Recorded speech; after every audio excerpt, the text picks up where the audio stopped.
On this episode of ResiWeek, Christie is getting out of the residential market, and Husqvarna has come up with a smart mower. All that and more, next on ResiWeek.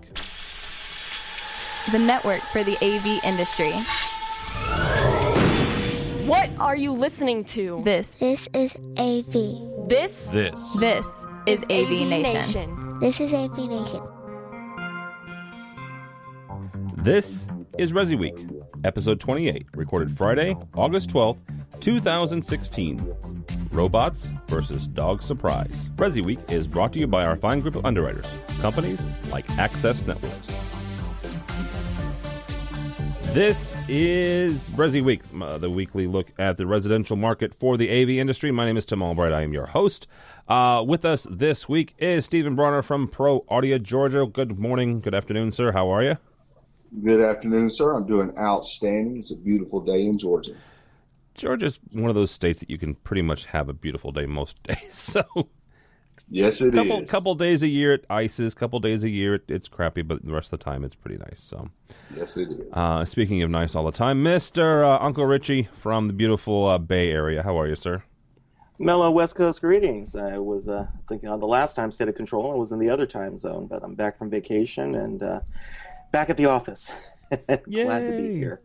Exactly. You know what? There's nothing wrong with vacation, but it helps us appreciate what we do on a daily basis. So, real quickly, a programming note. The reason I'm doing this, and Mr. Scott is not, is he's going to be off for a couple of weeks as he and the other half of the Matt Scott team welcome another child. So, congratulations to them as they welcome baby number 2 into the Scott household.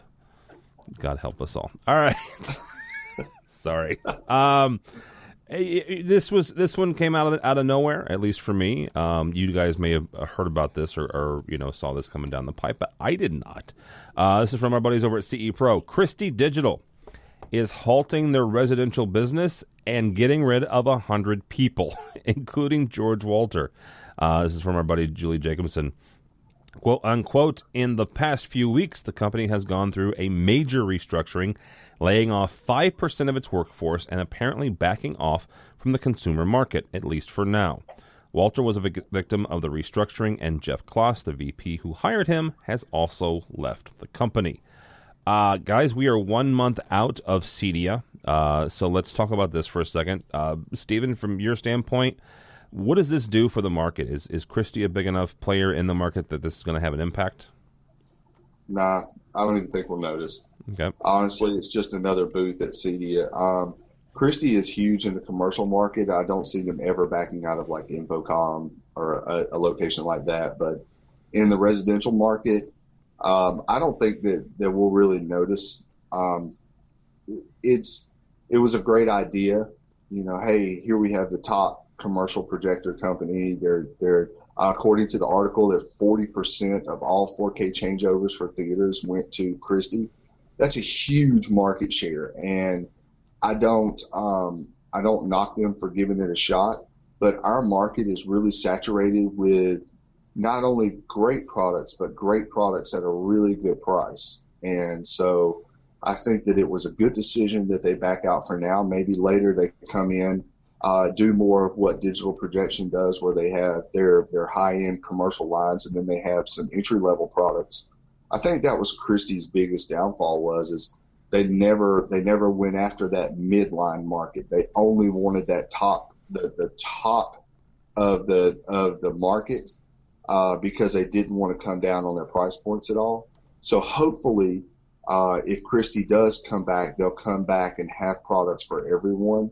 Because that top market, I mean, you've got Barco, you've got the top of the line Sonys. I mean, a lot of people don't know this. You've got a Sony projector out there that's $105,000. Yeah. People don't understand that there are these high-end projectors, and you're competing in a market that's already kind of saturated. And I just don't think there was room for one more player in it. Well, and to real quickly be clear, I mentioned CEDIA. They're not even on the list. They're not listed as an exhibitor of CEDIA as of right now. So right. They weren't even coming to the show. But just the market itself, and you make some really good points. Uncle Richie, where are we at then when it comes to projectors in the home theater? Stephen mentioned Sony and some of the higher end. You also have digital projection and some others. Where are we at when it comes to projectors and home?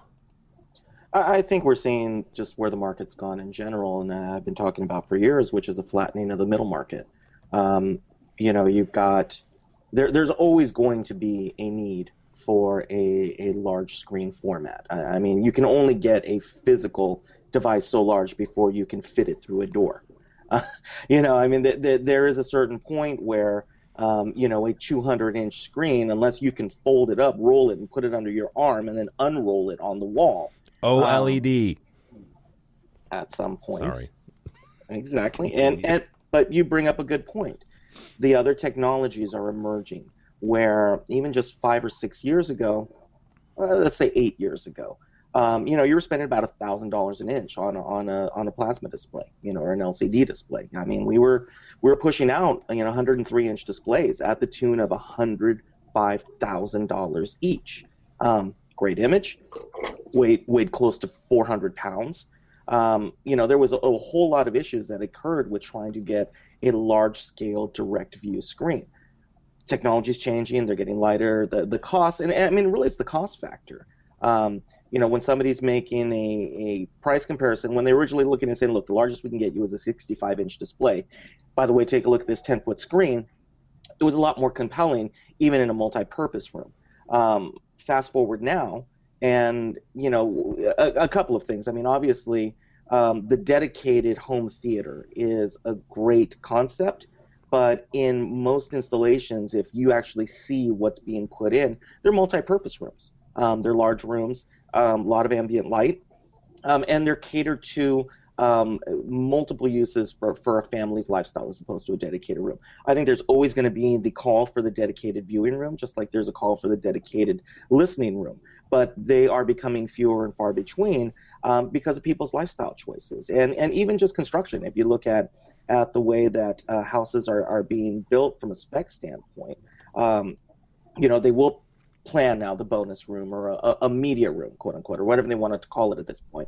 Very rarely are you going to walk in and see someplace with 8 to 12 theater seats and a screen and a fixed bar or something in the back. So it's just part of it is the nature of the market and where it's going. There will always be a need for it, but one of the things obviously is that there's going to be a lot of companies competing for the same project now that they weren't necessarily before, especially at the high end.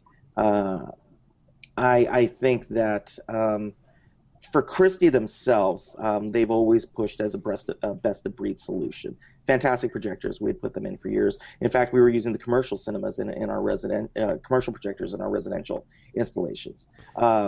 Just because of things like, it gave us the ability for the servicing and lenses and just all of the things that you need, when you're kind of pushing the envelope in a residential system. But again, like Stephen was saying, I mean, Sony's in there. Digital projection is still in there. There's several other companies, but in terms of the technology, other than laser technology, everybody's big push right now is OLED and displays. And generally speaking, there's a lot less friction in terms of getting them in, and consumers are relating to it a little bit more. They're kind of getting that view of that Minority Report screen where they just throw something up on the wall and immediately their TV is there. And two-piece projection doesn't really fit into that concept, and so it's a more difficult sell. I think in many situations it's still a superior product, but again, it becomes a matter of convenience. And flexibility in terms of the space itself when you're dealing with a large screen format. You make a good point, and I'm going to ask a question, and either of you can answer this, but Rich, does it have to be residential? And understand what I'm asking here. I know that you guys, I've talked with you before, and Stephen and our buddy Matt Scott and other residential dealers, where they'll go into a system, and depending on the use case, they'll spec a commercial display. They'll spec a commercial projector because the use is so much, right? They're going to use it for 10, 12, 14 hours a day, or maybe even 24 hours, even in a home.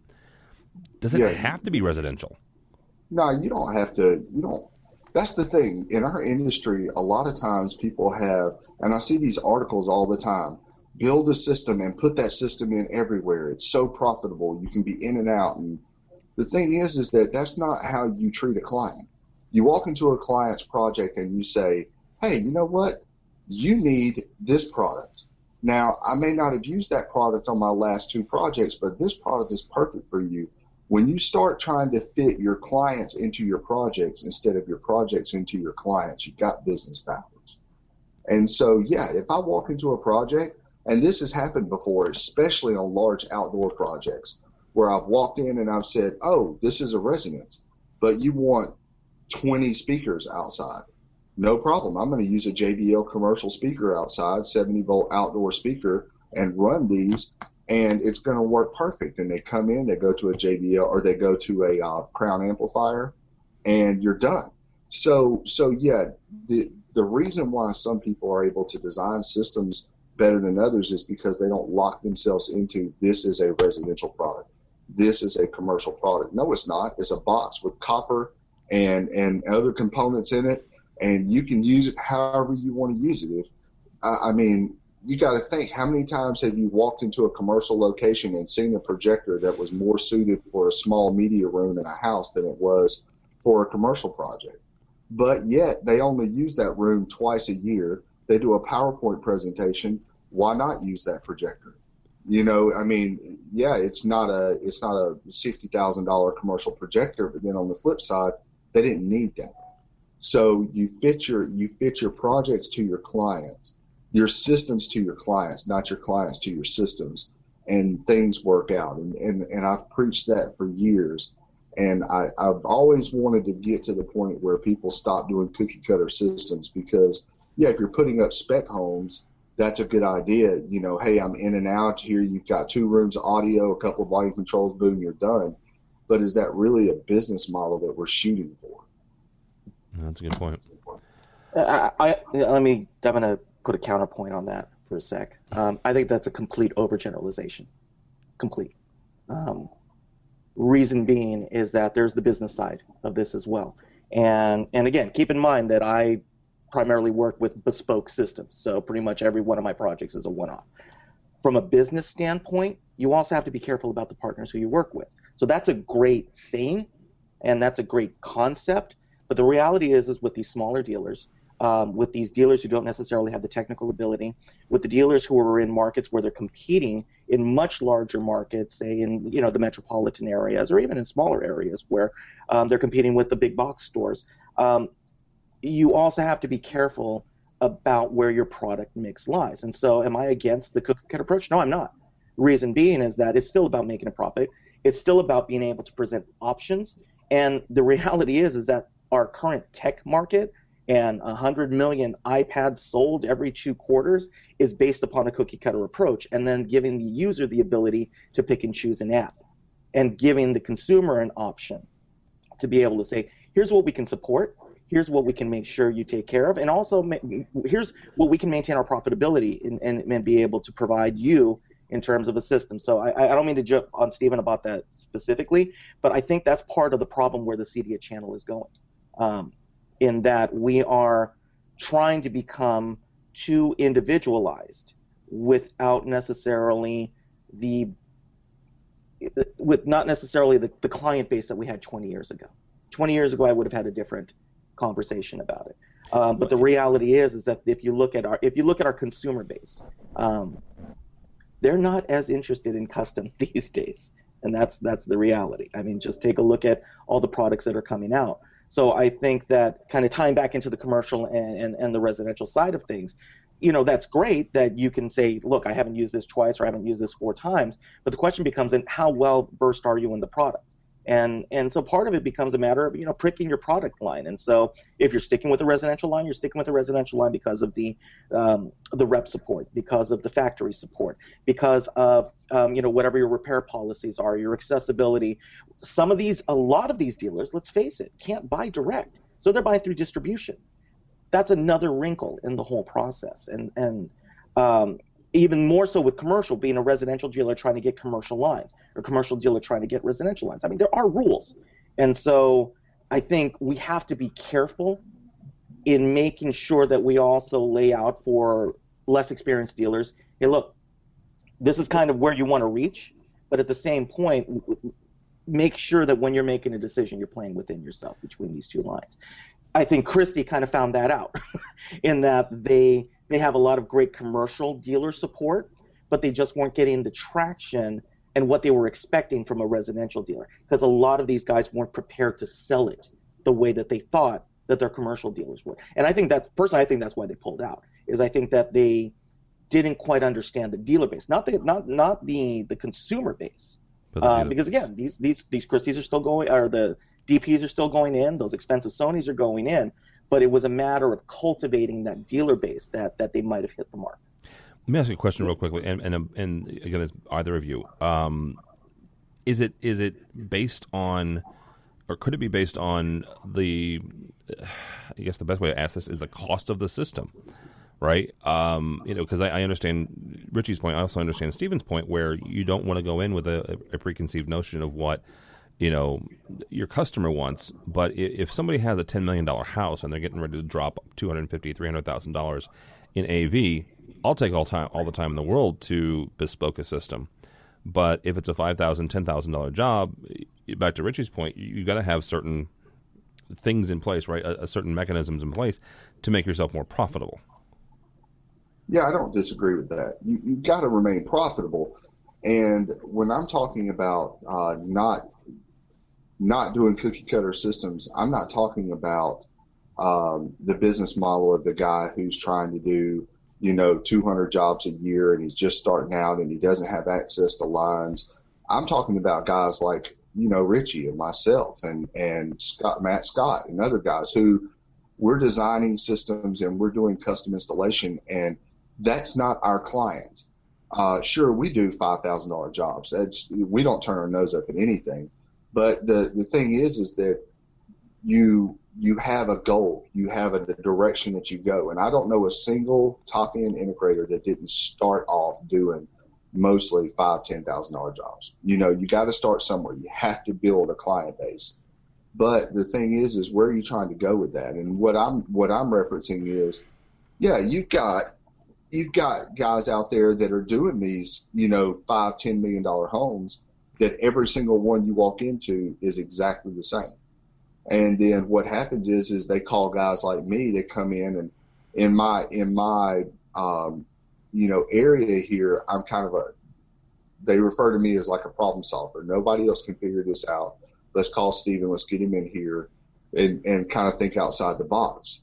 And so I walk in and I see the system, and the first thing I ask the integrator, not in front of the client, is I say, why did you use this product? That's not the right product for this. Well, that's what I always use. There's your problem. And so that's what I'm referring to. Yeah, you gotta, and Richie has a very good point when he says that you have to support lines that support you, and you have to know the lines. But kind of being that nerd, I'm that guy. I study a lot of lines and specifications and technical specifications and how things work, and working with different products that's kind of my forte. So I'm an exception to the rule there. But I will say that oftentimes when I walk into a project and I'm called in to do, and Richie knows this, he referred to himself one time, my favorite term was he's a forensic programmer for Crestron. He can pick apart any code anywhere. That's his thing. And I kind of do the same thing with my clients. And I tell them, I go to the integrators that call me. I say, why did you use this product? And I'm telling you, 99 times out of 100, the answer is that's what I always use. And so that's what I'm referring to. And yeah, if you're doing a $5,000 project, man, get in there, drop a remote. Todd Anthony Puma posted an article, and I replied to it today. He goes into a project, he needs a single room solution. He's got something worked out already. He drops that same thing in on every project. Boom, he's done. No problem with that. But when you're talking about doing projects that are, I'd say you're starting around $30,000. Now you're taking the cookie cutter out of it. Now you need to fit the system to the client. And, Rich has some really, really, really awesome points like he always does. But my comments are more geared towards the people like us that are doing higher end systems. I mean, we all know that you've got people you work with in the industry, and every project they do looks exactly the same, no matter how big or how small it is. And that's what I'm referring to. All right. All right, let's move on to an interesting. I'll just put it out there. It's a smart mower. Let's just start the conversation like that. So here's a young man who we will all see at CEDIA next month. His name is John Siaka. Prolific writer, very good integrator. He's writing at this time for Sound and Vision. Husqvarna has an auto mower robotic lawnmower, and this is the first line of the article. Quote unquote, I'll be honest, when I first heard about Husqvarna's auto mower robotic lawnmower, my first thought, was, that's stupid. A Roomba for your lawn. Richie, first question, what do we think of this idea in general? You know, I mean, it's what is it? The next one will be Skynet enabled. Mm-hmm. Hopefully. Hopefully. There. Why not? You know, I'm in just outside of San Francisco, and you know, obviously land here is at a premium, so it's not like I have 30 acres or something that I've got to mow. But you know, I've got family members who are in the Midwest and in Florida, and they've got every Saturday, every Friday, whatever it is, they go out. I see them jump on their little John Deere and away they go and calling it a day. Why not? Yeah, I mean, technology is there. It basically does its own GPS map. You put it on Google Maps. It takes a view of what's going on and it crisscrosses, and it's kind of cool. You know, I view it as one of those items where it's like, you know what, technology is supposed to be about convenience. Technology is supposed to be about facilitation. We constantly talk about when you walk in the door and you press I'm home and the lights turn on and the music turns on. What's more convenient than the damn thing mowing your lawn? You know, I mean, that's in all honesty, and I'm glad that John wrote about it, and I think that's what he was keying in on, is that's the true purpose of what we're looking for technology to do, is to ease the process of kind of the mundane things that we're not necessarily crazy about. And if there's a way that you can affix a price to it, and there's a way you can do it relatively reliably, I mean, obviously this is an early gen product, but that lawnmower, quite honestly, is really what CEDIA was built on. It was a solution to a problem. It was us 25 years ago going, oh, you want to turn music on outside, but you don't want to go inside to do it? Yeah, I can do that. Oh, you know, you want to be able to turn the lights off from over here, or you want to be able to change the music without having to click a switch, and yeah, I can make that. Want to be able to mow your lawn without having to sit out there for 3 hours? Yeah, we can do that. That's where I view it as. And so, you know, again, I think that I like it because it causes the integrators, it breaks up that thought about who they are. And I think it challenges, hopefully, well, I can't even use the term integrators now. I don't even know what the hell we're calling ourselves. But Eskies. We're the Eskies again. We're going to go, or Eskies. What were we? Eskies? Eskies. The Esky Awards. Yes. You know, I don't like using the term, you know, disruptive technology, because this really isn't disruptive. But I like that it made me pause and give thought and kind of go, yeah, man, that was kind of cool. 25 years ago, we were trying to figure stuff out and saying, there's got to be a cool solution to solve simple problems people are asking us for. Like, yeah, you know, I don't have a big enough yard for one, but I can appreciate it. Well, I do, and John does go on to say that he thought it was a cool idea. I'll put the link up. But Stephen, this is $1,200 to $3,500 depending on which version you get. Richie's yard's not big enough. Mine probably is. You know, it depends though. But this is in the category of smart devices, right? Can we have too many smart devices? I mean, is this that leading that edge of where we've got? Are we at the edge with this lawnmower that is the edge of our smart devices? Yeah, back to the reference that Richie made. I'm not too worried about it until John Connor comes back and shoots my lawnmower. I mean, you know, just so here's my take on it. And I read this article, and a lot of people don't know Siaka has been following this trend for a while. And the biggest takeaway that I got from the article was 20 years. 20 years they've been doing this. Wow. It's not like this is a Gen 1 product. This is like the Gen 8 product for them. So, a lot of people are going to read this and go, wow, new technology. Not so much. Some of the features are new, but I was really taken aback and really dug into it. And John's an incredible writer. He has a way of finding these little niche things in the industry that I enjoy reading about. And I think Richie nailed it. I think that it really stretches out there and goes, hey, this is our job. This is what we do. And this fits perfect into integration. A lot of people, one of the hardest questions to answer, and it goes back to what you guys were saying about what do we call ourselves. Julie Jacobson is constantly asking, what is our definition? How do we define ourselves to other people? And the way I do it, and the most common thing that I teach the guys that I mentor is tell people that you take all the technology that they say works against them and you make it work for them. And that's what this does. It takes all this frustrating technology and it goes, you know what? Now I get to watch football while my lawn is mowed by a robot. And I love it. Are you kidding me? I mean, you're sitting in your house, I'm watching my gator stomp somebody, and I know that my lawn's being taken care of.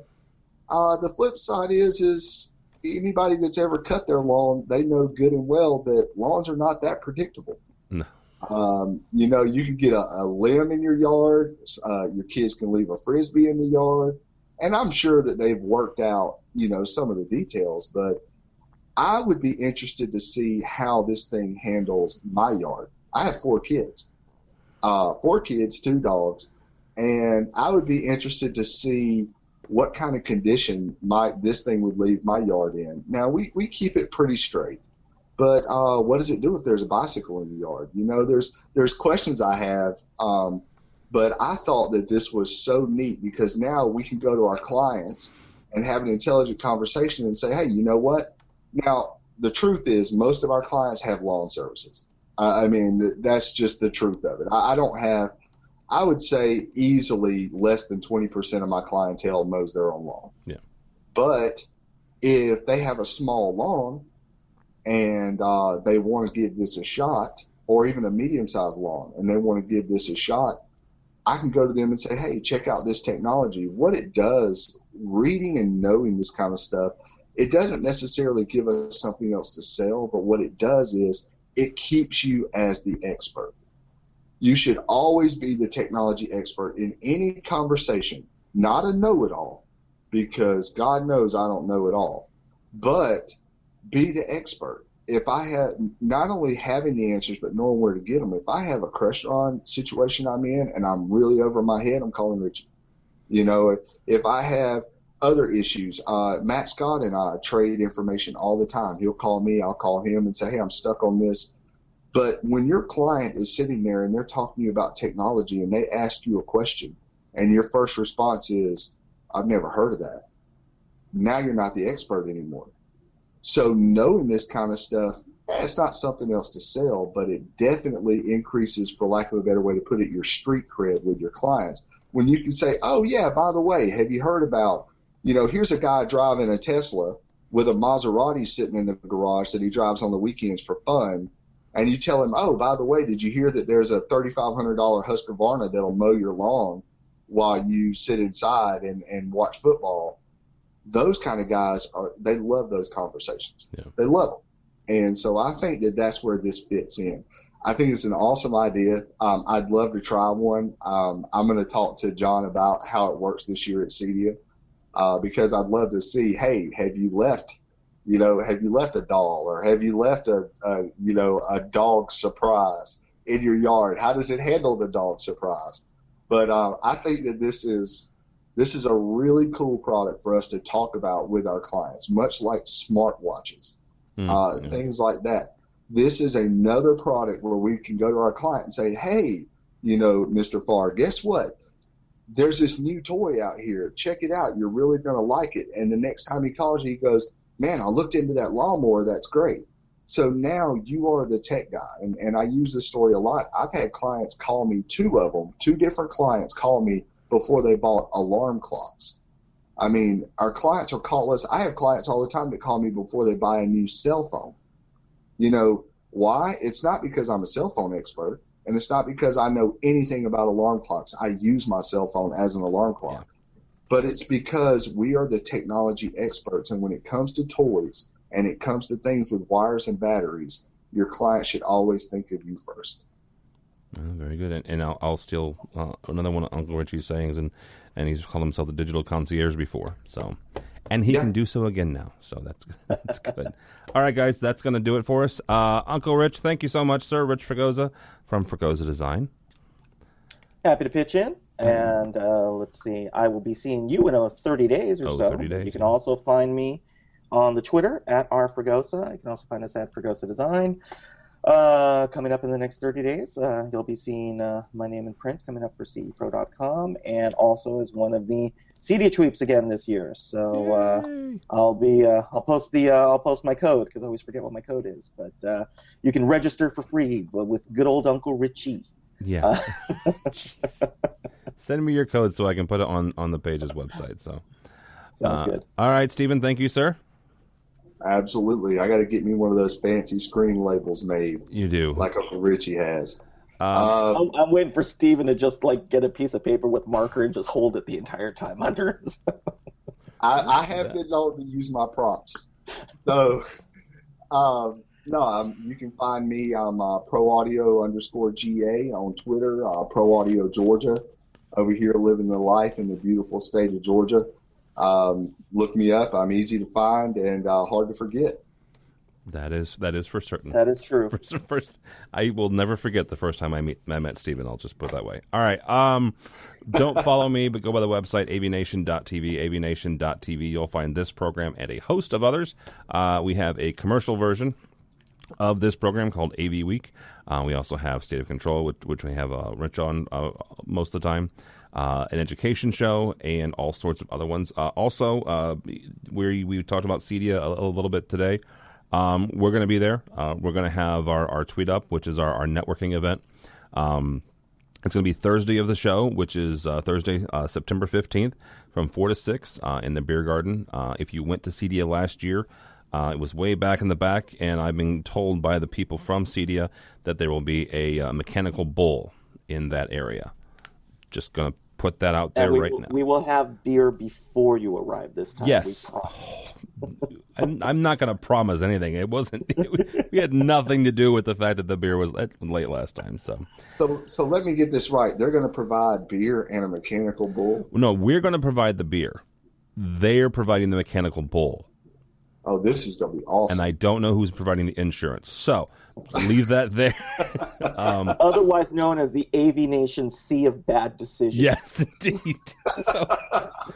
But Thursday, September 15th, 4 to 6, it's brought to you by our wonderful underwriters. At CEDIA this year, we have 2, Access Networks and Middle Atlantic. If you want to see our full list of underwriters, you can go by the website, AVNation.tv. So, yeah, come by CEDIA this year. Come by and say hey and grab an AV Tweep sticker and some free food and drink on us. So that'll do it for today. Thanks so much for listening. Thanks so much for watching. This has been ResiWeek.